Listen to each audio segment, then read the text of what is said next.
A very good afternoon to one and all. It gives me great pleasure to welcome you all to the 16th edition of India Digital Summit with the theme of Supercharging Startups. This event is organized by Internet and Mobile Association of India. The summit is supported by Ministry of Education, Electronics and Information Technology, Government of India, and Niti Aayog. I'm your host for session, Devendra Nagle from IMAI. We have an interesting fireside chat on digitizing the Indian road transport system. Before we start, we'd like to thank our partner, digital financial management partner EaseBuzz, conversational messaging partner GupShop, session partner GoQuick, gold partner Manorama Online, Blink Digital and Yellow.ai, and silver partner ShareChat. Without further ado, it is my pleasure to introduce Dr. Mohit Lalvani, founder and MD Captain Zack, who will be our moderator for today's discussion, and our fellow speaker, Mr. Ramasubramaniam B, co-founder and CEO, Strategy Initiatives at BlackBuck. I request all delegates to keep posting their questions in the chat box, and we'll take the questions towards the end of the session. Over to you, Dr. Mohit. Thanks, Devendra, and thanks for having me on the show. And in fact, it's going to be afternoon in about 3 minutes. But anyway, good afternoon to all. Still morning. I have with me a renowned friend who I met a few days ago, thanks to the show. And I was happy to take this on because I like to make new friends as well. And we know him as Subbu, or at least I know him as Subbu right now. And I think we can all call him Subbu once you get to know him better. So BlackBuck was founded in 2015 as the industry leader in road transportation. And they provide services that include digital freight marketplace and actually reshaping the entire digital infrastructure around trucking to facilitate payments, insurance, and financial services.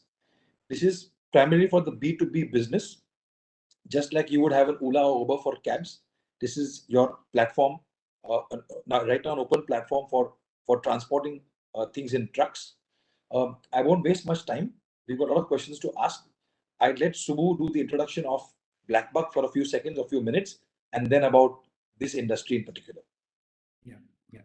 Thanks a lot, Dr. Mohit. Thanks, IAMA, for giving this opportunity. Good morning, everyone, and Happy New Year to you all. I will, as Doctor said, I'll just start with BlackBuck background as well as the journey we three started in 2015. Rajesh Chanakya and myself. Rajesh and Chanakya came from ITC. I was with a supply chain management consulting firm. As people talk about the product market fit, logistics is one area where the founder market fit is also very, very important. And we three came with that background of having run logistics or basically transformed logistics and supply chain related aspects for good time. So that had given us a good idea about the industry and what is ailing the industry and what could eventually be done. Having said that, entrepreneurship is all about believing in something and getting in and figuring out how to basically, transform. One thing just to highlight here is that it's a traditional industry. I'm sure many people would have tried in the past to disrupt, and even today, if it hasn't been disrupted, then there would be certain reasons for that, right? And our attempt was, not to actually look at it from that negative view. Have that belief that eventually this industry will have to be disrupted. How do we get in and attempt multiple ways to actually get there? That has been the journey so far. It has been a fulfilling journey right from 2015 till today, but with lots of challenges. The industry is tough. Indian environment itself is actually tough. There were lots of good, policies during this period, but they were all implemented within a very short period. That led to too many shocks in the system. And navigating through this kind of an environment and really figuring out how eventually this has to be disrupted. That has been our journey. A long way to go, Dr. Mohit, but still we are quite happy in terms of where we stand today. Yeah, that's great. In fact, let me just jump to a very important question. So 2015, right? And I think every year or every 2 years has been a milestone for you. Yeah. Now I'm jumping to today. you mentioned that, and I know for a fact that it's not just BlackBuck, but I'm just saying in general, this industry has moved very fast when it comes to technology. And what are the challenges that you guys have faced, or you and your peers? How difficult has it been to be supportive in many ways to the trucker community, be it tying up with oil companies for them to get oils at better prices, whether it's technology towards the fast track. What are the things that you've done? Because without them, you see it's just a platform, but Yeah. without the truckers being educated and without the truckers being wanting to change and move forward, you also can't move forward. So what have you done to sort of improve that system? Yeah. So I'll, to answer this, I'll give a little bit of a background about the industry itself, Dr. Mohit, that would actually allow people to understand this better. Uh, India's GDP of 14%, in that road transportation forms closer to 45%, right? So it's close, I would say, around a $300 billion logistics spend. In that, roughly around 130, 140 kind of a number is basically road transportation, $140 billion.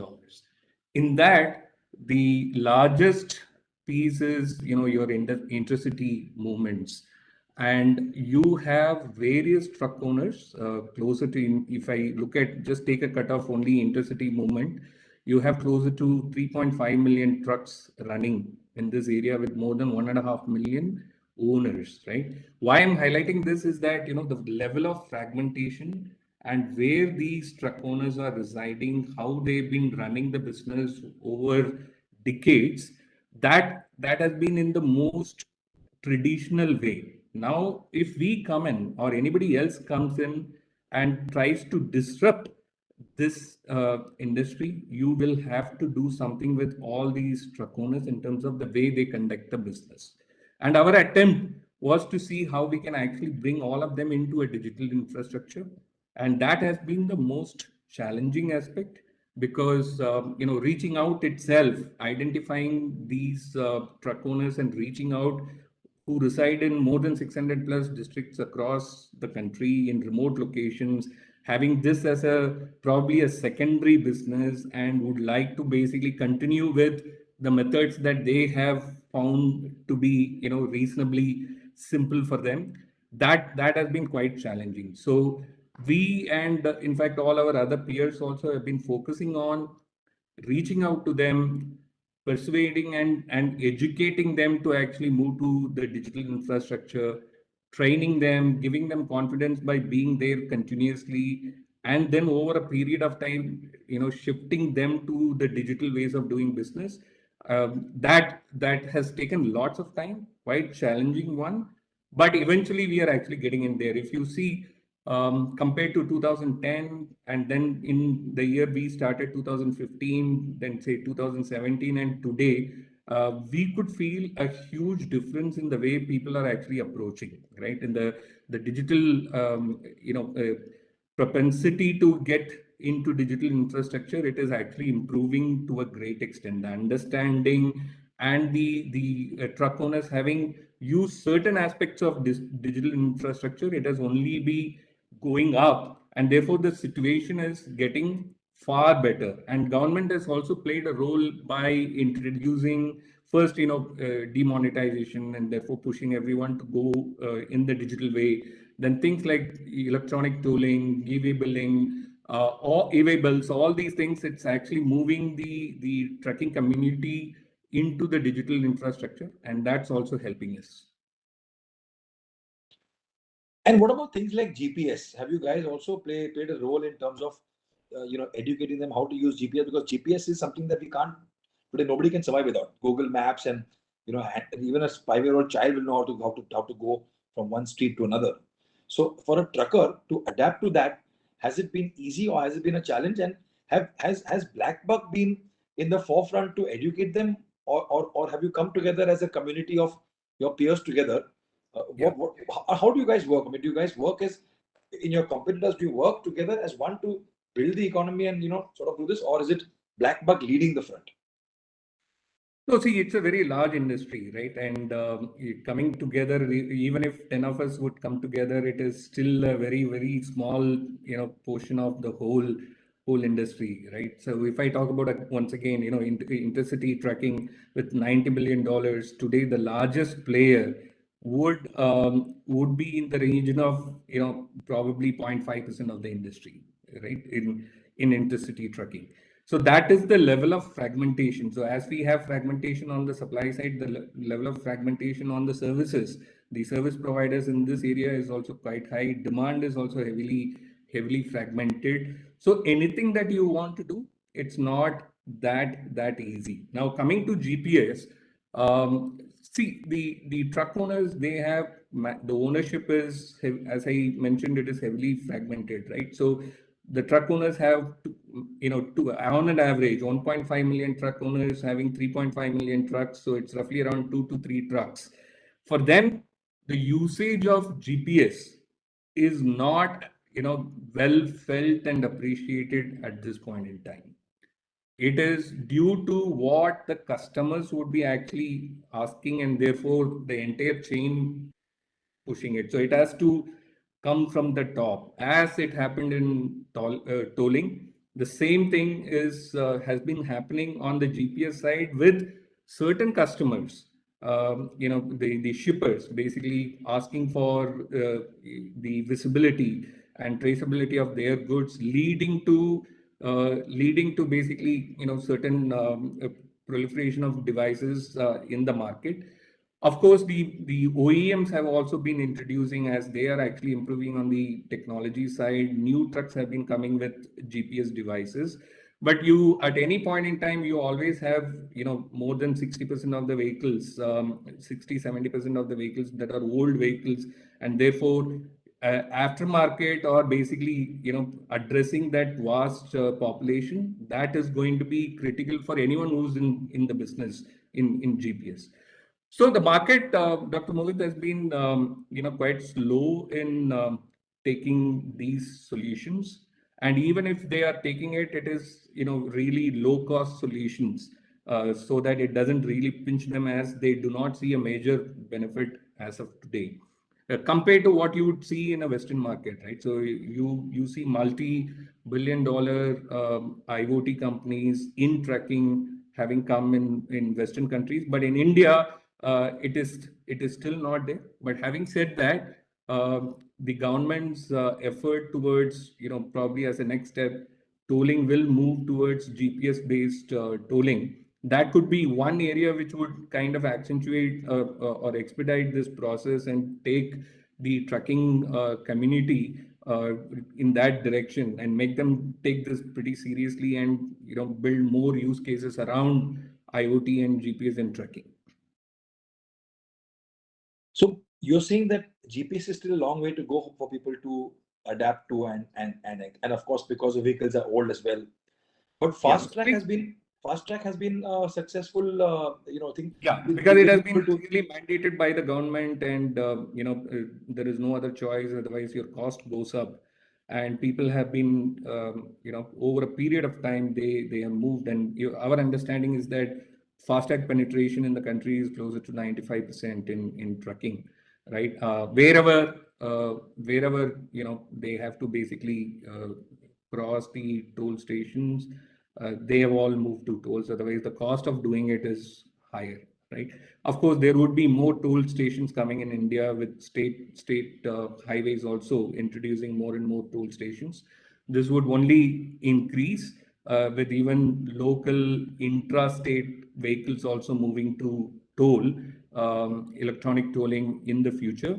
But intercity, 95% plus penetration has already happened due to the government mandate and the costs that are associated with it. So, if I'm not wrong, someone like you at BlackBuck, and of course your peers as well, the industry, you would probably have, you mentioned that you have about 3,000.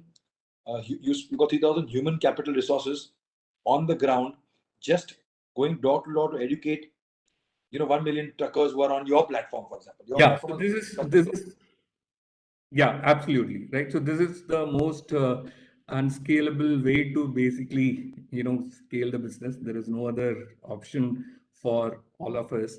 the players like us who are and other companies who are there in this domain have a very strong presence to ensure that reach, uh, right? So 2000 plus is a number that at least two or three players have in the industry, including us. We are reaching 3000. Why we need these people? It is mainly to reach out to all these truck owners across the country and convince them, educate them, and train them, as I mentioned earlier, to move into the digital infrastructure. Most of the people have a bank account because vehicles are always bought on credit mostly, and but then they may not be using it for business purposes apart from paying EMIs and so on. So that's the change that has happened in the last years. So convincing them to go for mobile banking, linking their bank accounts to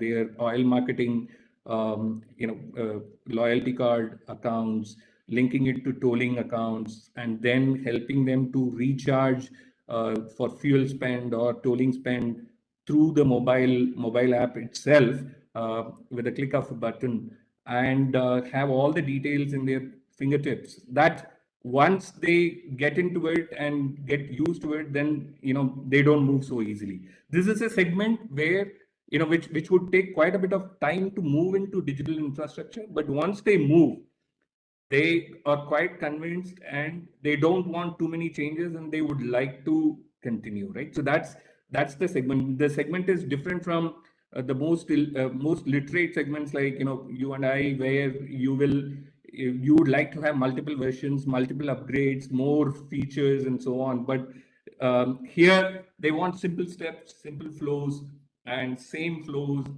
and so that they have to have the button at the right end bottom, and it has to remain there so that they intuitively they will go and click. And if you change it, they would find it difficult to do transactions. So that's something that one will have to be very careful in when you actually come up with a product. It doesn't mean that we should have some fancy ones. It's simple with big letters and then simple flows, same flows, so that they stick to the game and they continuously get convinced on such methods.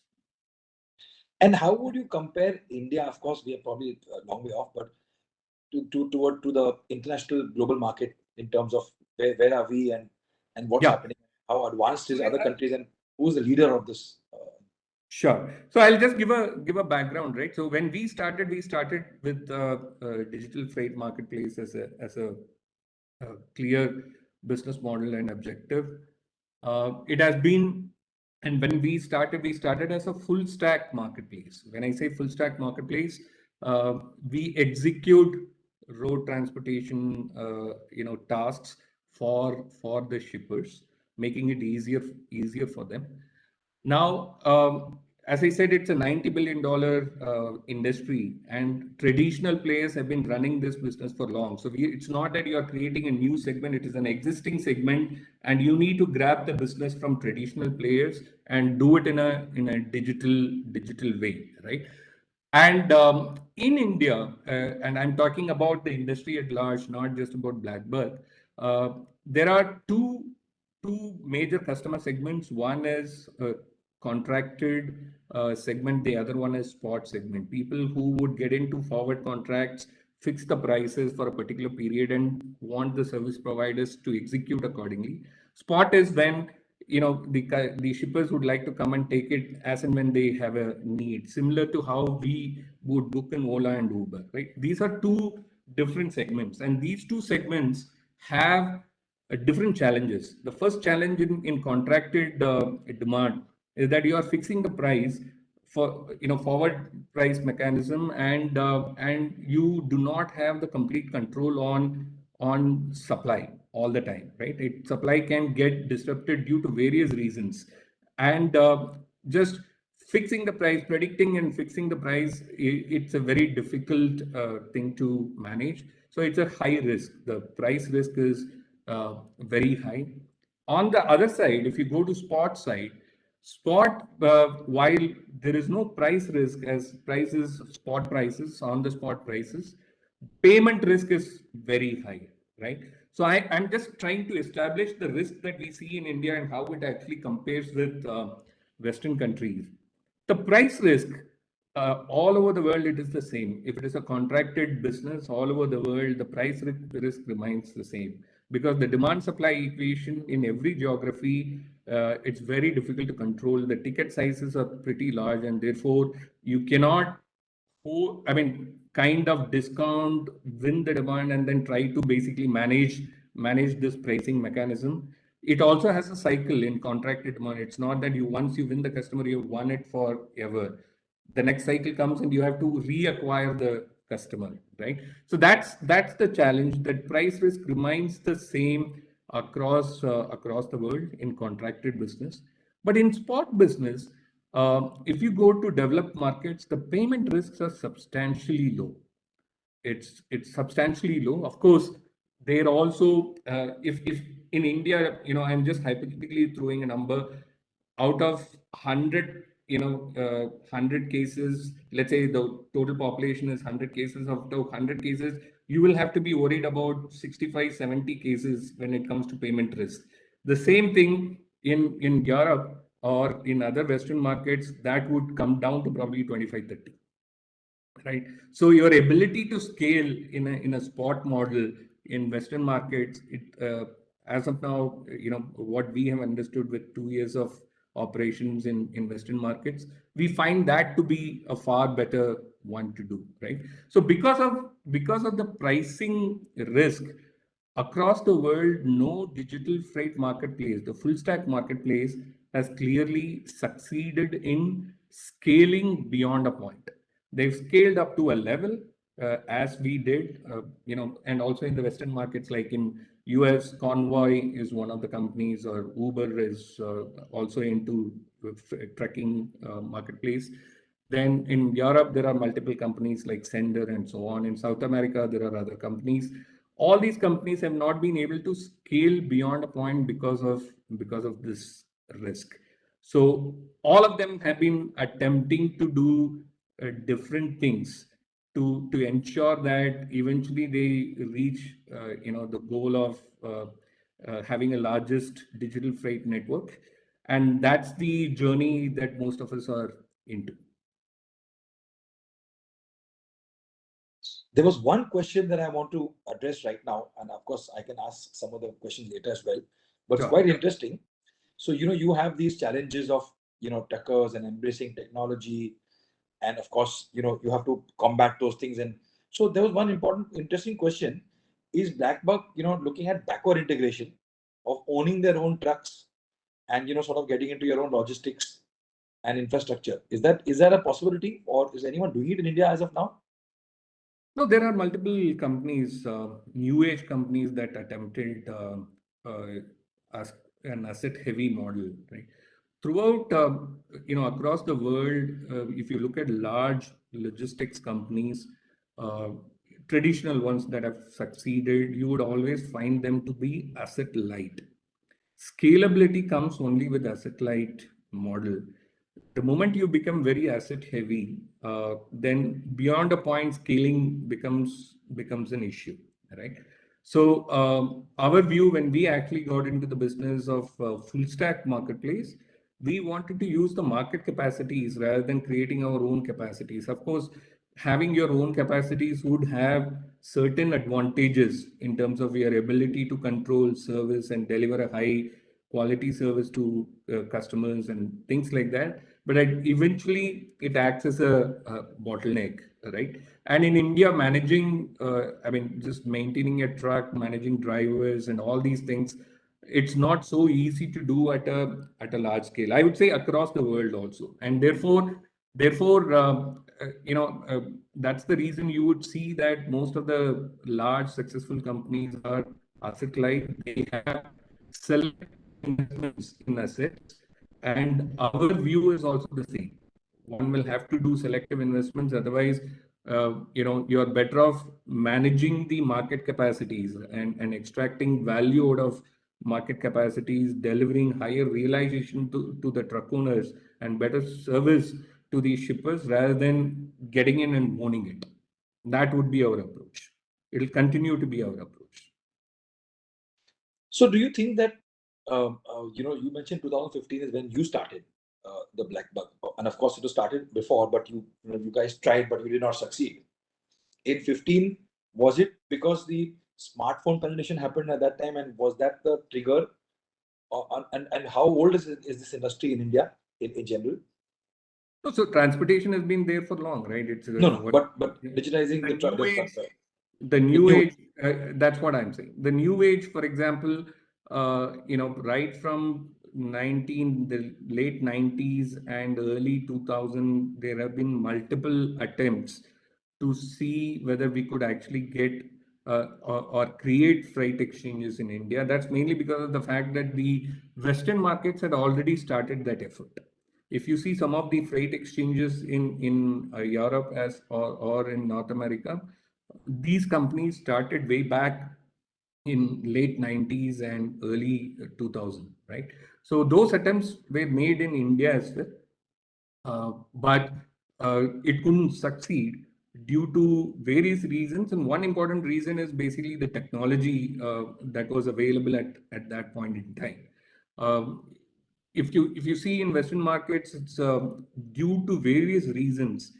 The truck owners going to or basically having a desktop and doing business through the desktop, it got established much earlier. But in India, due to the fragmentation, the truck owners having computers, desktops, and then doing business through the desktops, even today it doesn't really exist.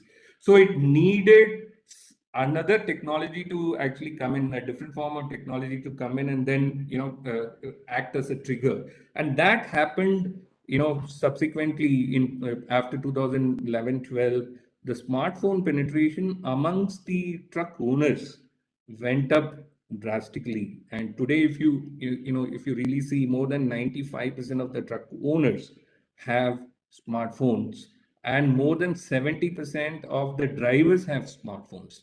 When we started, that number in terms of truck owners having smartphones, it was probably around 50-55%, which has moved to 95% today. And drivers was only around 5-10% when we started. Today it's more than 70% of the truck drivers have smartphones.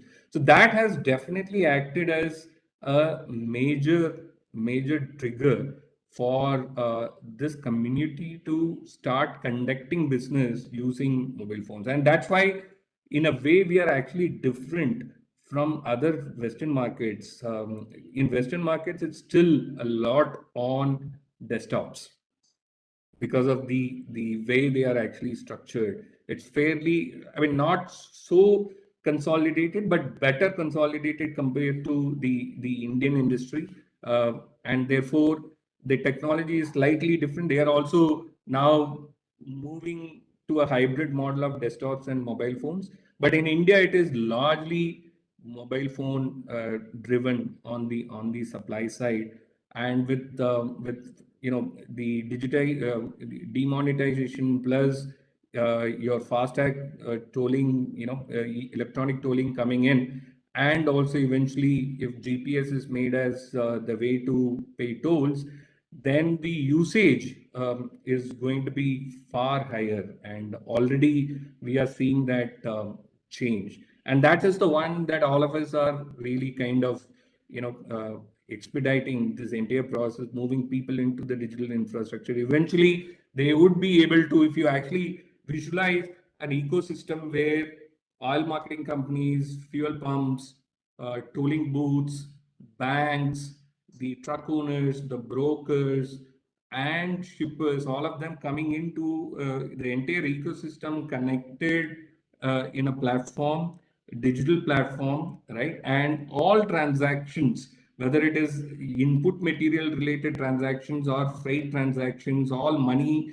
the payments basically happening through the platforms, that would actually make it far more efficient, much simpler, and it'll also start organizing the industry more and more, right? So that's the game we all are into. Once that starts happening, eventually we also feel that the digital freight marketplace also would evolve. Certain risks that I was highlighting, like payment risk, for example, that would actually get better and better when you have all the players digitally connected. You would know who's making the payments on time, who's not making the payments on time. Therefore, a preference of such players itself would be very low, and which would push them to actually correct themselves and come into the game. So all those things, it's what we believe that eventually the digital infrastructure would facilitate, and even eventually it'll move in that direction. So because we India is a land of population and obviously transport and trucks and drivers.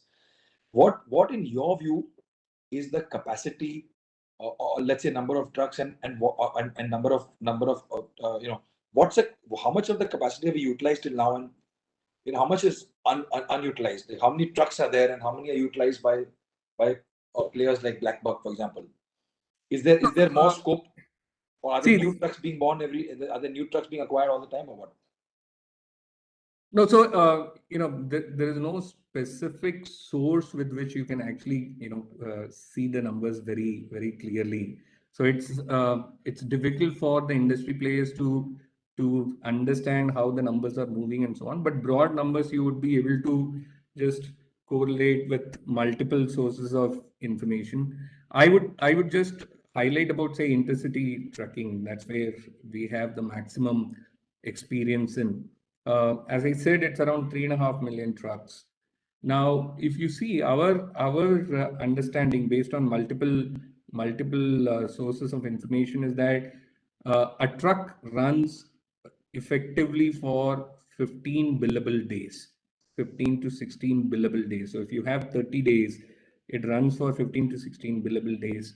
Rest of the days, it is actually idling, for the want of loads, or for it's waiting to unload, right?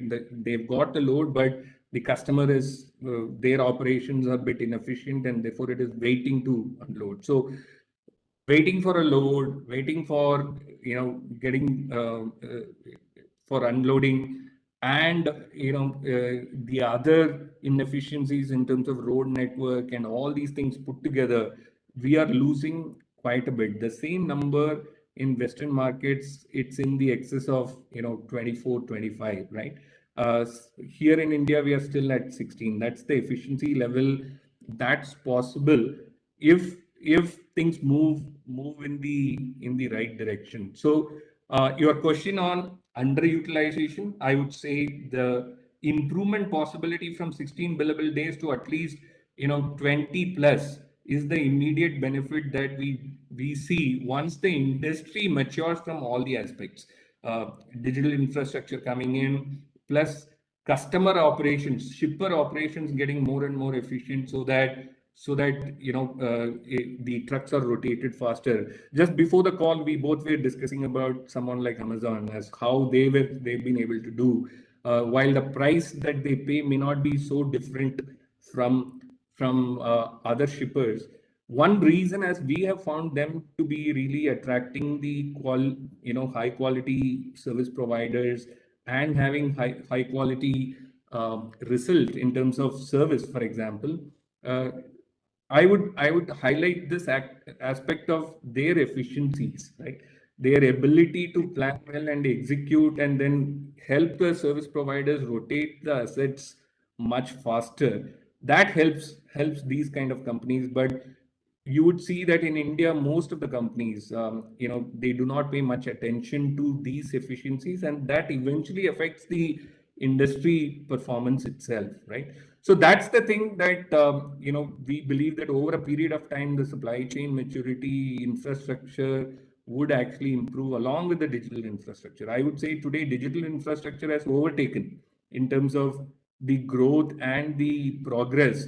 The physical infrastructure and the efficiencies in operations by all these companies, that will have to improve. And when that happens, we will also become more and more efficient, go above 20 days, billable days, and the earnings for the truckers will improve eventually. So I'm just looking at the questions. There are a couple of questions that I'll probably ask you. One of them Sure. is how to build trust into such an unorganized sector.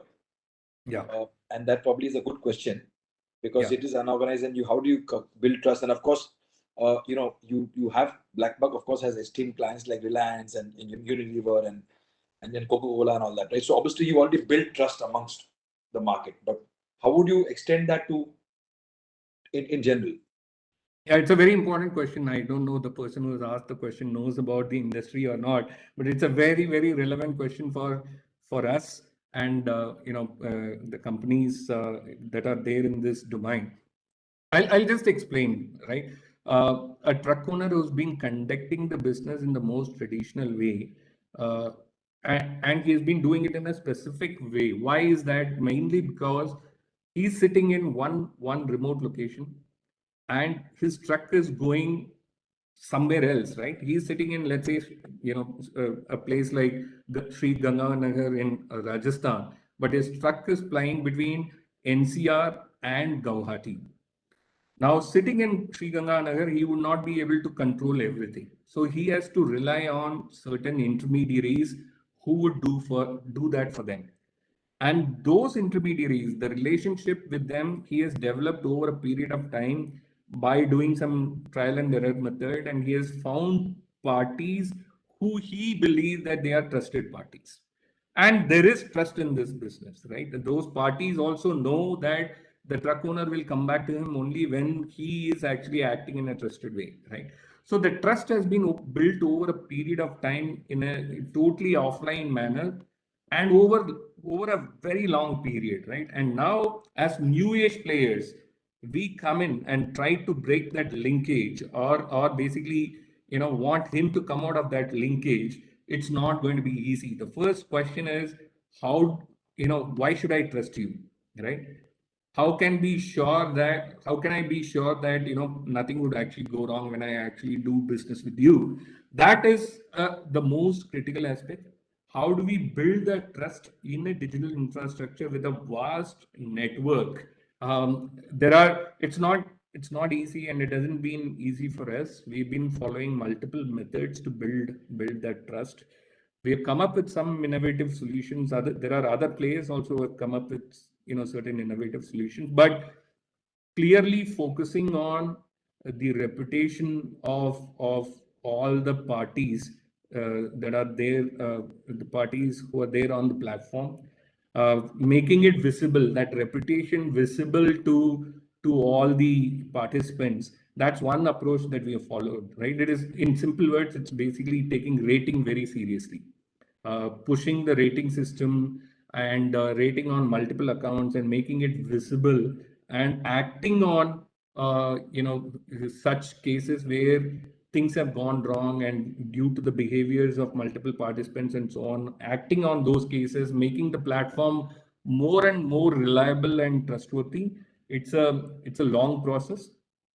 This I'm saying from the product perspective and how we are managing. But the first process of creating trust is also by having some of our people closer to him. And that's where the unscalable way of having more than 3,000 people on ground. So the truck owner knows that, okay, whatever happens, I have somebody attending to me, and he is in my village only, right? He's just a phone call away, and he anyway comes and meets me once in 2 days, and therefore it's it's reliable, right? Over a period of time, they see that there are problems, but it is getting addressed quickly, and then he's in further transactions, he's seeing more and more easier way of managing things, and that's the way we've been doing. So two steps: one, build lots of trust by having physical infrastructure closer to him, resources closer to him.